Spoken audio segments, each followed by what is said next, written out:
Bismillahirrahmanirrahim. Assalamualaikum warahmatullahi wabarakatuh. Waalaikumsalam Alhamdulillah, puji syukur warahmatullahi kita wabarakatuh. panjatkan kehadirat Allah Subhanahu wa taala. Pada sore hari ini kita kedatangan tamu dari sahabat yang ganteng, baik hati, murah senyum, ya, dan susah lari kalau ada yang memburu. Beliau adalah Meme Bos Alfonso, nama barunya Alfonso. Membawa tema di tengah-tengah kita dengan judul Rasulullah Muhammad SAW ditinjau dari sudut pandang Al-Quran dan juga Bible atau yang sahabat Kristen sebut dengan Alkitab.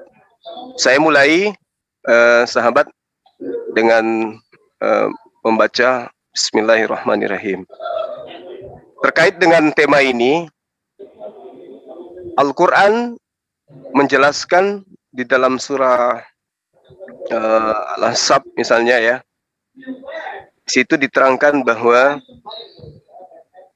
Rasulullah Muhammad SAW dikabarkan laqad kana lakum fi Rasulillah uswatun hasanah liman kana yarju Allahu wal yawmal akhirah wa zakarallahu katsira.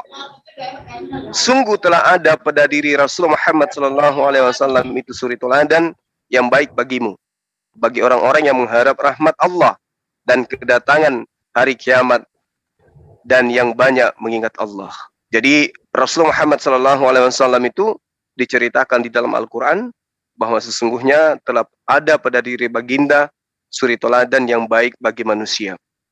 Lalu kemudian diterangkan pula di dalam surah Al-Ahzab ayat 40, Rasulullah Muhammad SAW itu sekali-kali bukanlah bapa dari seorang laki-laki di antara kamu, tetapi dia adalah utusan Allah dan penutup para nabi, dan adalah Allah yang maha mengetahui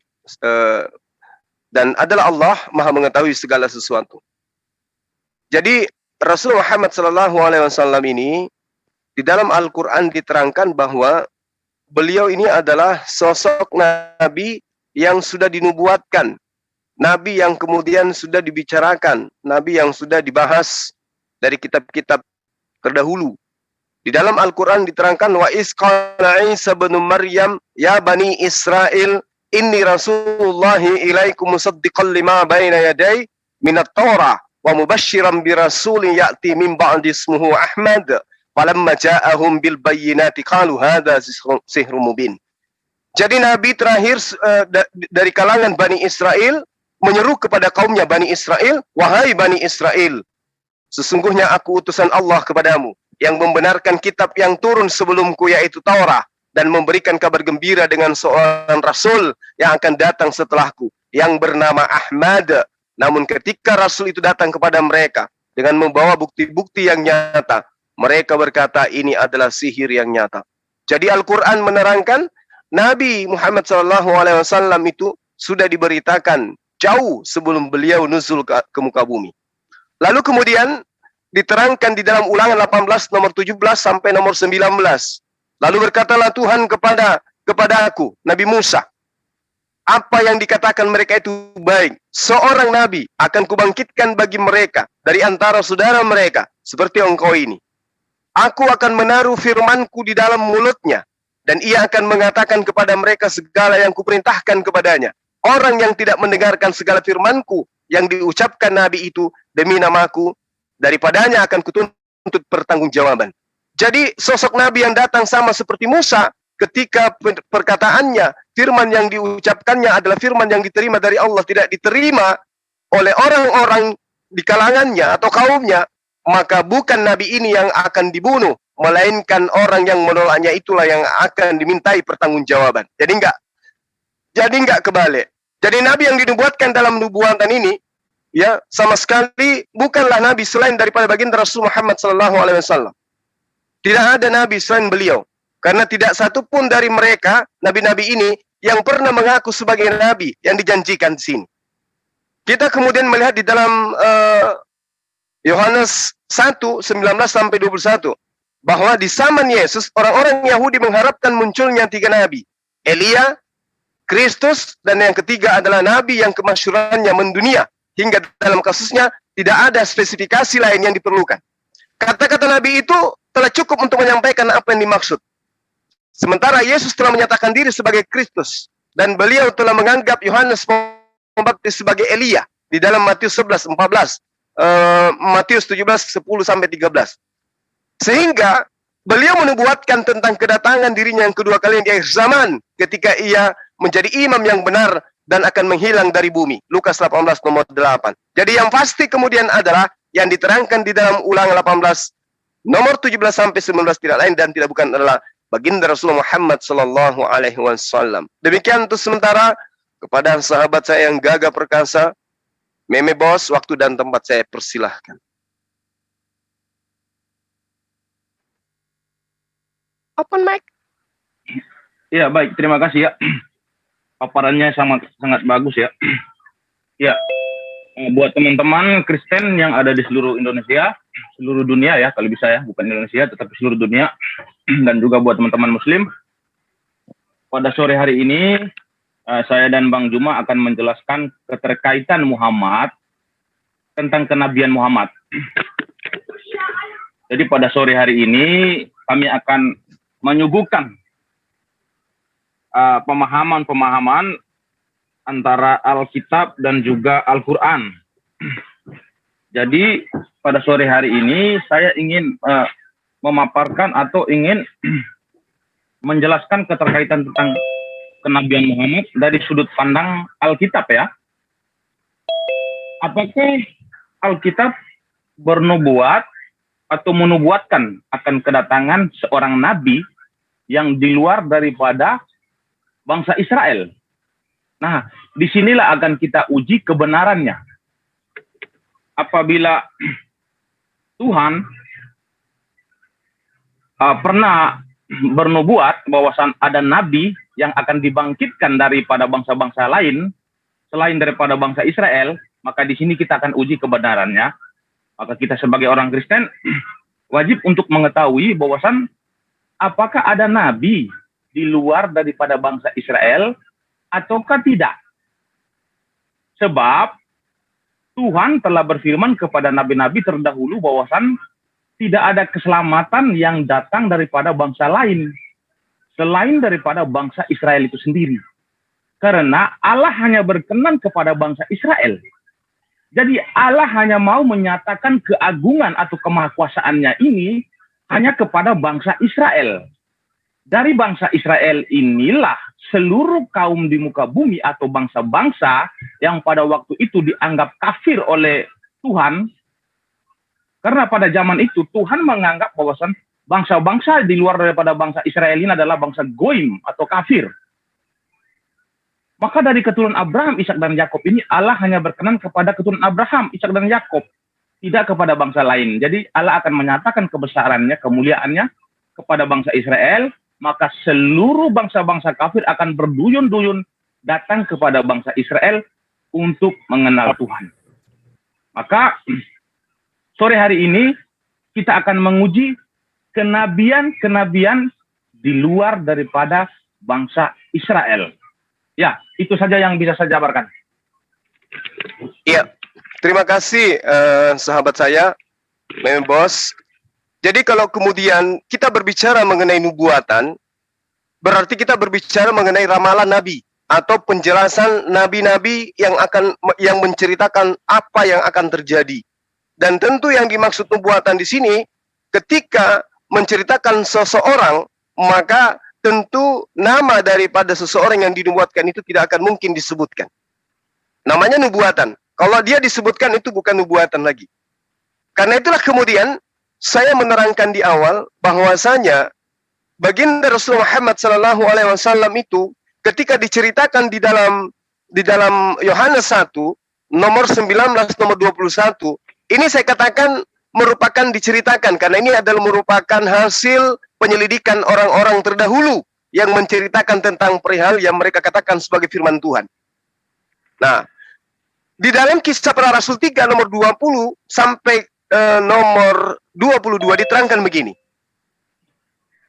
Agar Tuhan mendatangkan waktu kelegaan dan mengutus Yesus. Dari semula diuntukkan bagimu sebagai Kristus. Kristus itu harus tinggal di surga sampai waktu pemulihan segala sesuatu, seperti yang difirmankan Allah dengan perantaraan nabi-nabinya yang kudus di zaman dahulu. Bukankah telah dikatakan Musa, Tuhan Allah akan membangkitkan bagimu seorang nabi di antara saudara-saudaramu, sama seperti aku. Dengarkanlah dia dalam segala sesuatu yang akan dikatakan kepadamu. Nah, di sini diterangkan bahwa Tuhan Allah akan membangkitkan seseorang nabi dari antara saudara-saudaramu. Siapa yang dimaksud dari saudara di sini? Saudara Bani Israel, yaitu Bani Ismail. Jadi dia tidak dikatakan bahwa saudara-saudaramu itu adalah saudara dalam hal ruang lingkup daripada Bani Israel. Kenapa saya katakan demikian? Karena Allah pun sudah menubuatkan di dalam kitab Kejadian 49 nomor 10, Allah menerangkan seperti ini. Tongkat kerajaan tidak akan beranjak dari Yehuda ataupun lambang pemerintahan dari antara kakinya sampai dia yang datang, yang berhak atasnya. Maka kepadanya lah akan takluk bangsa-bangsa. Jadi tongkat kerajaan Yehuda itu tidak akan beralih dari Yehuda, kecuali sosok yang datang, seorang yang datang, nabi yang ditunggu, yang mana padanya akan takluk bangsa-bangsa. Nah, kita melihat mana lagi daripada nabi di kalangan Bani Israel dan Bani Ismail yang menyebabkan bangsa-bangsa takluk kepada pribadi tersebut. Kalau kita melihat Nabi Musa tidak mampu menaklukkan kemudian Bani Israel. Lalu siapa yang mampu menaklukkan bangsa-bangsa? Apakah Yesus? Itu juga tidak. Yesus hanya menaklukkan 11 murid. Yang tadinya 12, kemudian yang satunya berkhianat. Berarti hanya menaklukkan 11 murid. Itu pun di kalangan Bani Israel, bukan bangsa-bangsa luar. Tidak lain dan tidak bukan. Yang akan mengambil tongkat kerajaan estafet daripada kerajaan Yehuda, yang diterangkan kemudian dalam Kejadian 49 nomor 10, tiada lain dan tiada bukan adalah baginda Rasulullah Muhammad SAW. Selanjutnya, di dalam Ulangan 32 nomor 21, kita kenal bagaimana kalangan Bani Israel adalah kalangan yang tegar tengkuk, yang tidak mau kemudian menerima perintah Tuhan. Bahkan perintah Tuhan diajarkan bahwa itu adalah merupakan aturan yang mengikat mereka, yang menjatuhkan mereka ke dalam maut. Sehingga mereka, banyak di kalangan mereka membunuh nabi-nabi, menolak nabi-nabi, mengutus nabi-nabi yang diutus. Diterangkan dalam Al-Quran bahwa ketika diutus nabi, innama ya'tihim bin Bismillahirrahmanirrahim. Diterangkan bahwa sesungguhnya ketika diterangkan kepada mereka sosok nabi, diutus sosok nabi kepada mereka, maka mereka senantiasa memperolok-olokkan nabi tersebut. Nah, lalu kemudian di dalam Ulangan 32 nomor 21 diterangkan, mereka membangkitkan cemburuku. Siapa yang berbicara di sini? Tuhan. Mereka, siapa mereka ini? Bani Israel. Mereka membangkitkan cemburuku dengan yang bukan Allah. Mereka menggantikan Allah, menggantikan Tuhannya Bani Israel dengan menyembah kepada yang bukan Tuhannya Bani Israel. Mereka menimbulkan sakit hatiku, kata Allah, dengan berhala-berhala mereka. Sebab itu, aku akan membangkitkan cemburu Bani Israel dengan yang bukan umat, dan akan menyakiti hati Bani Israel dengan menggunakan bangsa yang bebal. Siapa bangsa bebal? Siapa bangsa, kalau di dalam terjemahan lama, itu dikatakan sebagai bangsa yang bodoh, bangsa yang hina, bangsa yang ummi. Itu diterangkan di dalam perjanjian Ulangan 32 nomor 21 di terjemahan lama. Kalau di BIS dikatakan adalah bangsa yang dungu. Kalau di terjemahan 2008 bangsa yang bebal. Terjemahan 2011 diterangkan bangsa yang bodoh. Berarti ummi. Siapa bangsa ummi ini? Bangsa ummi adalah bangsa Arab yang kemudian digunakan oleh Allah untuk membangkitkan cemburu dan amarahnya Bani Israel sampai hari ini. Maka hari ini kita melihat bagaimana Bani Israel dengki, iri, cemburu, marah, murka terhadap orang Arab Bani Ismail yang ada di Gaza, yang ada di Yerusalem hari ini, yang ada di Palestina. Itu bukti bahwa apa yang dinubuatkan oleh Allah dalam Ulangan 32 nomor 21 benar adanya. Allah membangkitkan cemburu, amarah Bani Israel dengan memanfaatkan Bani Ismail, dan itu kita lihat sampai hari ini. Kemudian terakhir dari saya, Allah menerangkan kembali di dalam nubuatannya, Yesaya 66 nomor 23, bulan boleh berganti bulan, sabat boleh berganti sabat, maka seluruh umat manusia akan datang untuk sujud menyembah di hadapanku. Demikianlah firman Tuhan. Subhanallah, ya, saban hari Orang-orang sujud menyembah kepada Allah. Dari timur ke barat, dari selatan ke utara, semua orang sujud menyembah kepada Allah. Dan ini hanya digenapi oleh kaumnya Nabi Muhammad sallallahu alaihi wasallam. Satu-satunya umat yang kemudian menggenapi nubuatan sujud menghadap kepada Allah hanya umatnya baginda Rasulullah Muhammad sallallahu alaihi wasallam. Demikian untuk sementara. Saya hadir di sini karena menyikapi undangan saudara Meme Boss untuk menjemput buka puasa, berdialog dengan beliau dengan cara-cara yang elegan. Silakan. Ya, baik, terima kasih. Sebelum saya memaparkan atau membantah argumentasi daripada Bang Zul, jangan lupa sore hari ini Meme Boss juga sedang siaran ya, supaya tidak ada takedown dari YouTube. Ya, iya. Baik. Jadi teman-teman netizen, tolong channel daripada saudara Meme Boss di-subscribe. Teman-teman muslim juga nggak apa-apa, silakan untuk memeriahkan channel beliau. Beliau adalah sahabat baik saya. Makasih. Ya, berkaitan dengan bangsa Umi yang digunakan Tuhan untuk menumpas bangsa Israel. Itu adalah salah satu bentuk murka Tuhan kepada bangsa Israel. Yang dimaksud bangsa Umi di sini adalah bangsa-bangsa kafir. Bangsa yang di luar daripada bangsa Israel itu disebut bangsa kafir, bangsa bodoh, bangsa Umi. Bukan hanya bangsa Arab atau keturunan Ismail, tetapi seluruh bangsa-bangsa disebut bangsa kafir, Umi, bodoh. Karena mereka tidak mengenal Tuhan. Bukan berarti keturunan Ismail digunakan Tuhan untuk menumpas bangsa Israel, tidak. Berkaitan dengan Ulangan 18 ayat 18, apakah ini dinubuatkan untuk Muhammad? Saya katakan tidak, karena kriteria-kriteria yang ada di dalam Ulangan 18 ini sedikit pun tidak ada menyentuh dengan Muhammad. Bunyi ayatnya begini, seorang nabi akan kubangkitkan bagi mereka dari antara saudara-saudara mereka, seperti engkau ini. Aku akan menaruh firmanku dalam mulutnya, dan ia akan mengatakan kepada mereka segala kuperintahkan kepadanya. Apakah Muhammad ini menggenapi kriteria-kriteria yang tertulis di Ulangan 18 ayat 18? Tidak. Muhammad, dia menerima firman, tetapi Yesus Kristus yang bisa menggenapi ayat nubuatan 18 ini. Karena Yesus tidak pernah menerima firman dari Allah. Yesus tidak pernah berkomunikasi dengan dua arah. Yesus tidak pernah berkomunikasi dengan Allah dua arah. Jadi Yesus tidak pernah menerima firman seperti Musa. Musa ketika dia menerima firman dari Tuhan di Gunung Horeb atau Sinai, itu komunikasi dua arah. Maka kriteria penerima firman itu harus seperti itu. Harus berkomunikasi dua arah. Tetapi Yesus, satu pun tidak ada tertulis di dalam Alkitab bahwasan Yesus pernah menerima firman dari Tuhan berkomunikasi secara langsung seperti Musa dua arah. Tidak. Tetapi sang firman itu sudah ada di dalam diri Yesus sehingga dikatakan bahwa firmanku akan kutaruh di dalam mulutnya. Yesus tidak pernah menerima firman. Apakah Muhammad menggenapi kriteria? Saya katakan tidak. Karena Yesus adalah firman Allah yang menjadi manusia sehingga dia tidak membutuhkan untuk berkomunikasi dengan Tuhan karena dia adalah firman itu sendiri. Maka dia yang menggenapi Ulangan 18. Yohanes 1:14 firman itu telah menjadi manusia dan diam di antara kita supaya kita melihat kemuliaan. Kemuliaan apa? Kemuliaan kebesaran, kemahakuasaan Yesus. Di situ yang kita lihat. Maka dengan kuasanya, dengan firman-Nya yang sudah ada pada diri Yesus, dia melakukan apa saja dia bisa, seperti menghidupkan orang mati, memvoniskan orang masuk surga, menghapus dosa orang. Pekerjaan-pekerjaan seperti itu hanya bisa dilakukan oleh Tuhan. Tetapi di sini Yesus bisa melakukan itu karena dia adalah firman itu sendiri. Karena Allah sudah pernah buat di Ulangan 18 bahwasan firman itu akan ditaruh di mulutnya. Muhammad tidak menggenapi kriteria itu. Berkaitan dengan Muhammad bisa memberitakan Tuhan kepada bangsa-bangsa lain. Saya katakan justru Yesus yang menggenapi nubuatan Allah. Nubuatan Allah di kitab Kejadian 13, Kejadian 12 ayat 3,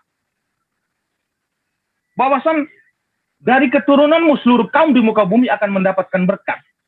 Artinya seluruh bangsa-bangsa akan mengenal Tuhan dari keturunan Abraham, Ishak dan Yakub. Karena pada zaman itu Allah mengadakan perjanjian dengan Abraham. Yesus dia adalah keturunan Abraham, Ishak dan Yakub secara biologis. Satu pun tidak ada keturunan dari Abraham, Ishak dan Yakub yang bisa menggenapi nubuat Allah atau janji terbesar Allah kepada Abraham, Ishak dan Yakub. Apakah Musa bisa menggenapi itu? Tidak. Apakah Yeskiel, Yesaya? Satu pun tidak ada yang bisa menggenapi janji Allah kepada keturunan Abraham, Ishak dan Yakub. Tetapi Yesus menggenapi itu. Ketika Yesus datang ke dunia, dia memberitakan kabar baik dari surga untuk menyelamatkan umat Israel, umat pilihan Allah. Tetapi mereka menolak Yesus. Maka Yesus memberikan hak keselamatan itu kepada bangsa-bangsa lain, yaitu bangsa Goyim, yang disebut dengan bangsa kafir. Maka itu ketika Yesus terangkat ke surga, dia memberikan amanah agungnya kepada murid-muridnya di Matius 28 ayat 18. Karena itu pergilah dan jadikanlah semua bangsa muridku dan baptislah mereka dalam nama Anak dan Roh Kudus. Dan ajarlah mereka melakukan segala sesuatu yang telah kuperintahkan kepadamu. Dan ketahuilah, aku menyertai kamu senantiasa sampai kepada akhir zaman. Apakah ketika Yesus memberikan amanahnya kepada murid-murid, apakah mereka melakukan itu? Iya, kita baca di Kisah Para Rasul mulai 1 sampai habis. Mereka melakukan sesuai dengan apa yang diamanahkan oleh Yesus. Maka kami sebagai orang Kristen mengenal Tuhan melalui keturunan Abraham, Ishak dan Yakub secara biologis, yaitu Yesus Kristus. Yesus Kristus memberikan amanahnya kepada murid-muridnya sehingga kami mengenal Tuhan melalui murid-murid Yesus. Maka hanya Yesus yang bisa menggenapi membuat Allah di kitab Kejadian 12 ayat 3. Jadi selain daripada bangsa Israel, satupun tidak ada yang bisa menggenapi janji Allah. Silakan Bang. Sikat, Bang. Baik. Yang dinubuatkan di dalam Ulangan 18 itu bukan Tuhan, tapi yang dinubuatkan itu adalah seorang nabi. Lalu kemudian dalam Perjanjian Lama diterangkan dalam Kejadian 17:20 tentang Ismail. Aku telah mendengarkan permintaanmu, ia akan kuberkati, kubuat beranak cucu dan sangat banyak.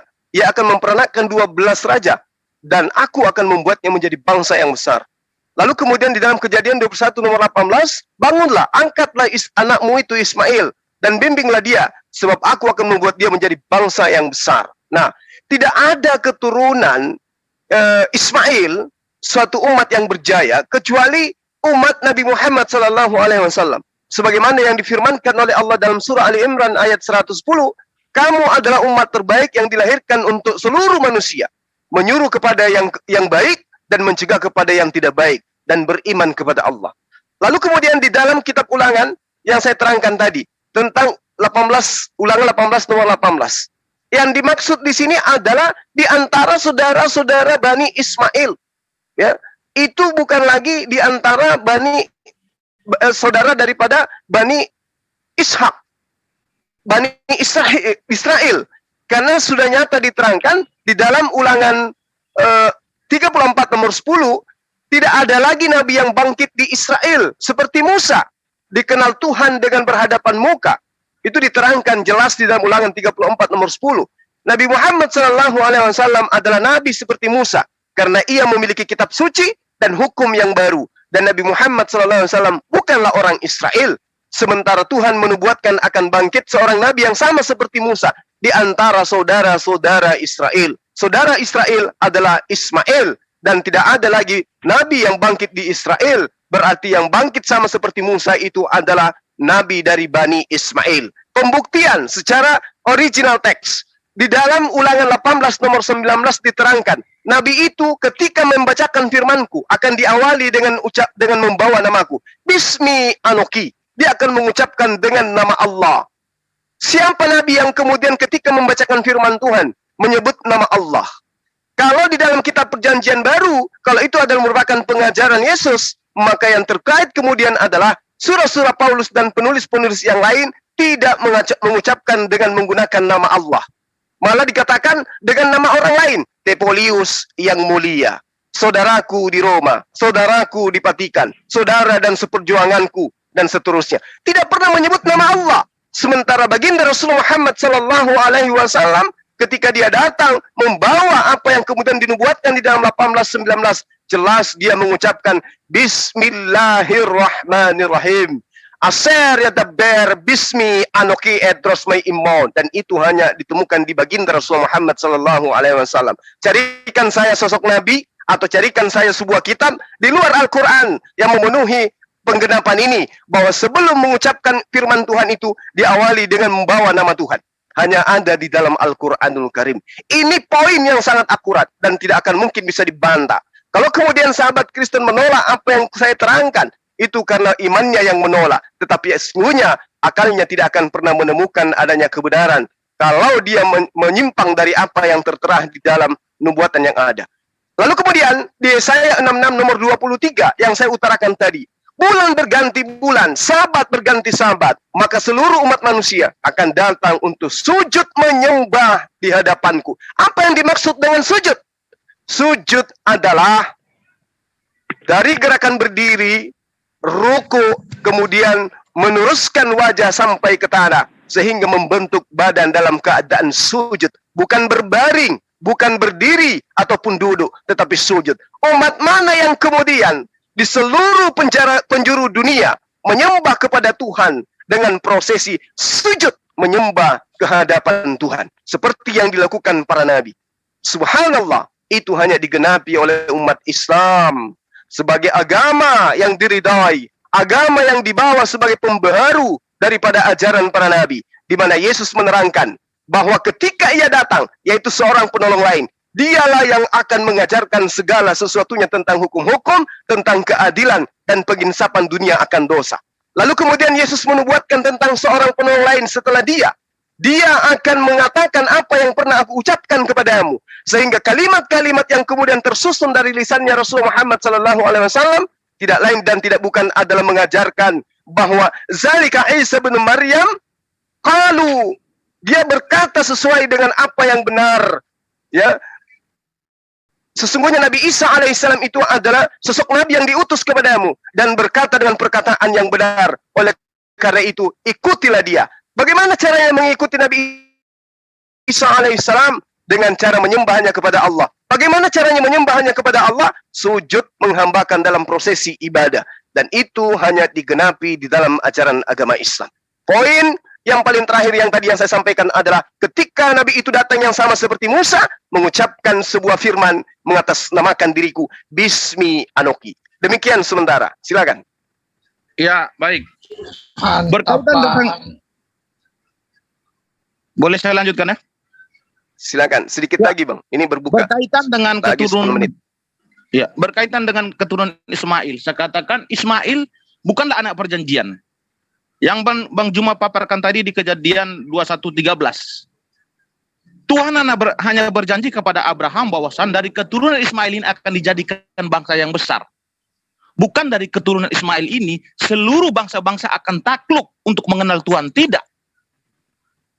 Hanya Ishaklah yang menjadi anak perjanjian sesuai dengan apa yang dijanjikan Allah kepada Abraham. Allah mengadakan perjanjian dengan Abraham. Pada waktu Allah mengadakan perjanjian dengan Abraham, Ishak dan Yakub belum lahir. Di kitab Kejadian 12 ayat 3, dari keturunanmu ini seluruh kaum di muka bumi akan mendapatkan berkat. Apa arti berkat? Kasih karunia. Abraham mempunyai 2 orang anak, Ishak dan Yakub. Dari 2 orang anak ini mana yang dipilih Allah? Ternyata Allah tidak memilih Ismail, tetapi Allah hanya memilih Ishak. Di kitab Kejadian 21 ayat 2, ayat 12. Tetapi Allah berfirman kepada Abraham,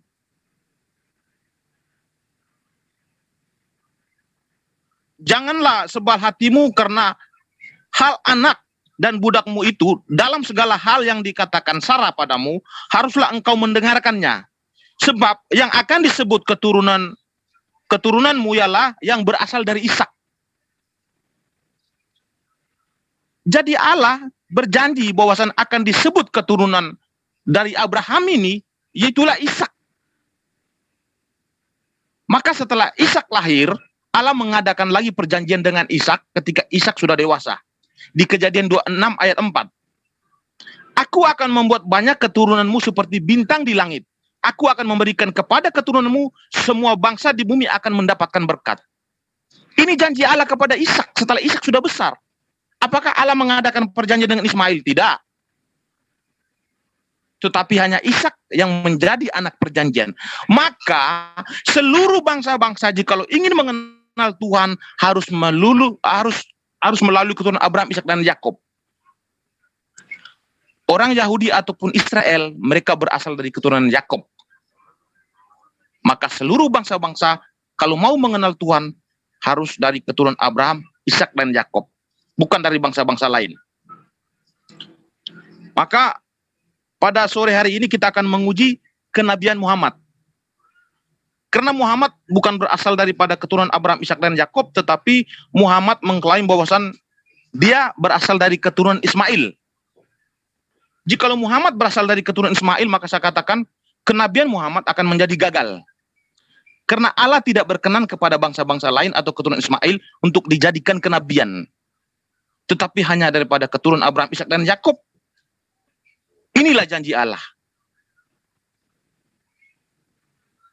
Maka itu Allah berkata kepada Yesaya 49 ayat 3.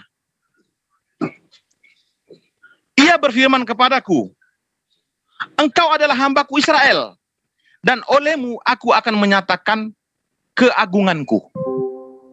Jadi Allah hanya mau menyatakan keagungan, kebesaran, kemahakuasaan ini hanya melalui keturunan Abraham, Ishak, dan Yakub, yaitu bangsa Israel. Dia tidak mau menyatakan keagungan kepada bangsa-bangsa lain. Jikalau bangsa-bangsa lain ingin mengenal Tuhan, mengenal Dia atau Sang Pencipta, harus pergi kepada bangsa Israel.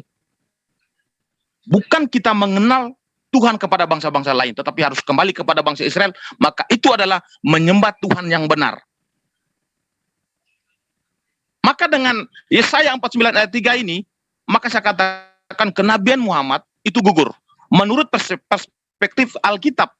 Tetapi jika perspektif Al-Quran, saya katakan ya sah-sah saja. Tapi jikalau kita menjadikan Alkitab sebagai sumber kenabian Muhammad, maka saya katakan Yesaya 49 ayat 3 ini gugur.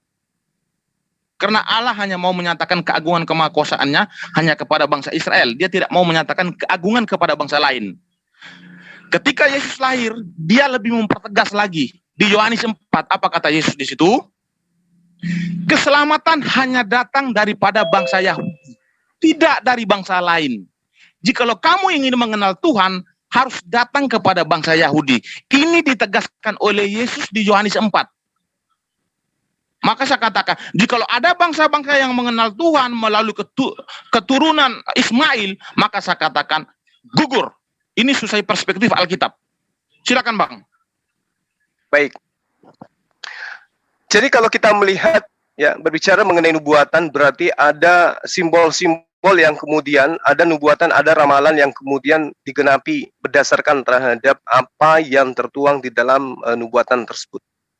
Rasul yang ditetapkan sebagai raja atas segala bangsa, itu tertera di dalam Yesaya 55 nomor 4 sampai nomor 6. Sesungguhnya aku akan menetapkan dia sebagai saksi bagi bangsa-bangsa, menjadi seorang raja, dan menjadi seorang pemerintah bagi suku-suku bangsa.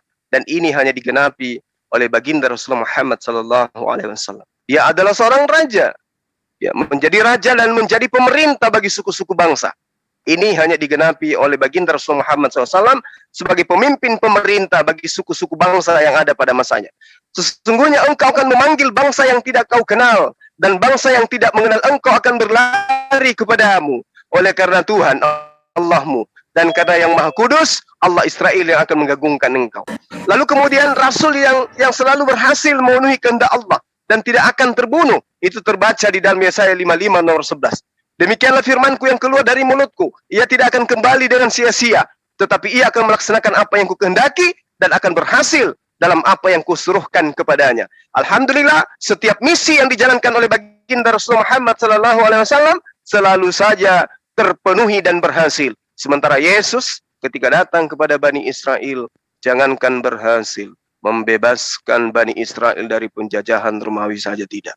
Namun di dalam Yesaya 55 nomor 11 nomor 13, Rasul yang bersuka cita mengantarkan kemasyhuran agama Allah, yaitu Islam, sebagai tanda abadi. Sungguh kamu akan berangkat dengan sukacita dan akan dihantarkan dengan damai. Damai ini shalom, damai ini adalah Islam. Gunung-gunung serta bukit-bukit akan bergembira dan bersorai-sorai di depanmu, dan segala pepohonan di padang akan bertepuk tangan untukmu. Sebagai ganti semak duri akan tumbuh pohon sonobar, dan sebagai ganti kecubung akan tumbuh pohon murad. Dan itu akan terjadi sebagai kemasyhuran bagi Tuhan, sebagai tanda abadi yang tidak akan lenyap. Alhamdulillah, sejak Islam diajarkan oleh baginda Rasulullah Muhammad SAW sampai hari ini, panji-panji Islam berkobar dengan tenang, berkobar dengan dahsyatnya. Sementara tentang apa yang diajarkan oleh Nabi Isa Yesus Kristus itu terputus hanya sampai kepada murid-muridnya. Yang berjaya saat sekarang ini itu bukan muridnya, tetapi pengajaran yang berhasil dari Antioquia yang kemudian bergemuruh sampai ke seluruh penjuru dunia, bukan ajaran Yesus. Kemudian di Yesaya 41, 42, 43, seorang pembebas, penyelamat yang dibangkitkan dari timur, penuh ketakwaan, menyampaikan firman hukum Allah di dalam sebuah pedoman, yaitu sebuah kitab. Rasul yang selalu memperoleh kemenangan di peperangan tidak akan terbunuh. Yesaya 41 nomor 2. Siapakah yang menggerakkan dia dari timur? Menggerakkan dia mendapat kemenangan di setiap langkahnya, yang menaklukkan bangsa-bangsa ke depannya dan menurunkan raja-raja. Pedangnya membuat mereka seperti debu dan panahnya membuat mereka seperti jerami yang tertiup. Subhanallah. Ini hanya digenapi oleh baginda Rasulullah Muhammad sallallahu alaihi wasallam. Lalu kemudian Rasul yang mengejar musuhnya hingga melintasi negeri-negeri asing. Yesaya 41 nomor 3.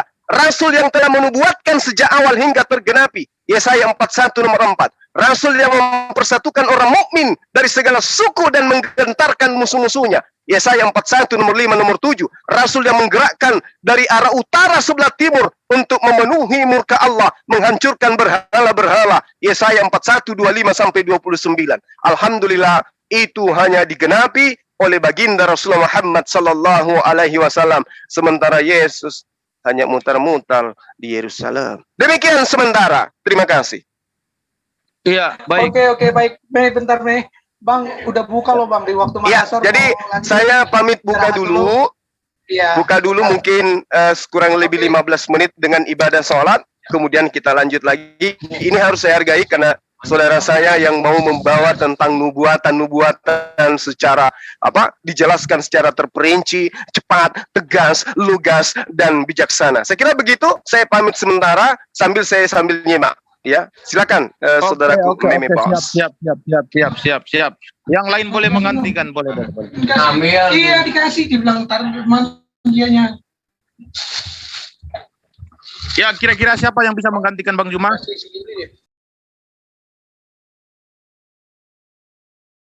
Siapa yang bisa menggantikan Bang?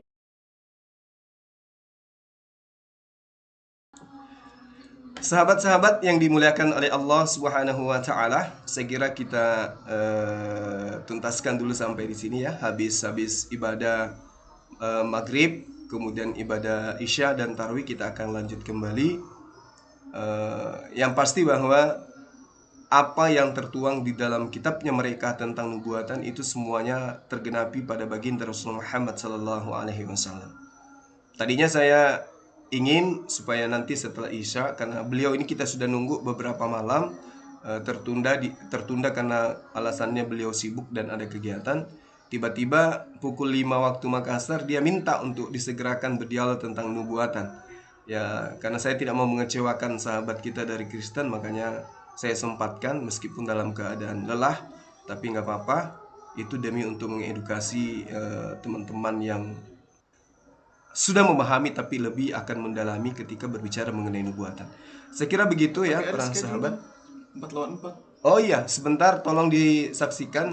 Sebentar malam pukul 9 kalau nggak salah ada tarung Islam Kristen 4 lawan 4. Temanya terkait dengan Selamat berbuka puasa. Iya, terkait dengan penyebutan Tuhan dari sejak nabi-nabi diutus sampai kepada baginda Rasulullah Muhammad sallallahu alaihi wasallam.